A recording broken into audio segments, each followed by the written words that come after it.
За би энэ дээр жоохон дуу сул оролцсон байсан. Тэгээд Amber гэсэн шампунь маань ингээд маш тэжээлтэй үсийг бэхжүүлж намарсан болгох үйлчлэгтэй юм байлээ. Тэгээд үсийн хуйхнаас ахуулаад үзүүр хүртэл маш гоё чиглэж намарсан болгоно. Тэгээд бас хагийг айлгана. Айгуу гоё.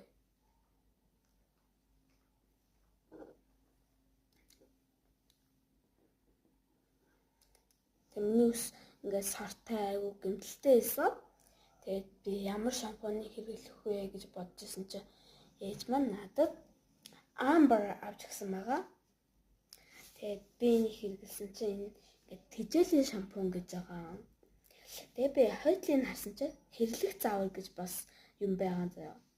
Ингээд ус хуйхыг сайтар чиглэнэ. Шампунаас гарны алганд өөрийн үсэнд тохирох хэмжээгээр авч чиглэлтэй үсэнд түрхэж хөөсрүүлж угаана.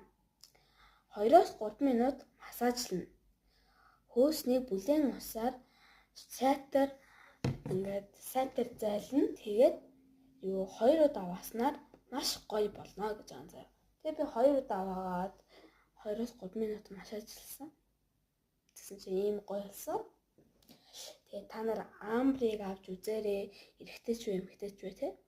Тэгээд ер нь бол айгүй гоё. Тэгээд амар гоё нэртэй зөөлөн.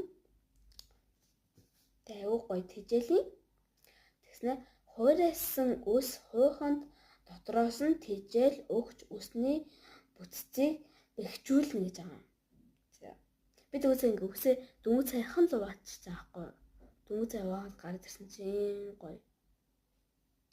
Тэгснэ хуйхнаас үсний үзүүр хүртэл чиглэж өгч үсийг нь намарсан зөөлөн болгоно. Гэт намарсан зөөлөн болгож байгаа байхгүй. Тэгээ гоё. Амар сайхнаа их ах эгч маань энийг Amber гэдэг рекламадад байдаг. Тэгээд би ингээд үтсэн чинь ингээ айгүй гоё заа. Nice. Та нар тэгсэн энийг авч хэрэглээд үзээрэй. Тэг гоё шүү. За тэгээд миний дараагийн бичлэгт хамт агаарай. За тэгээд bye.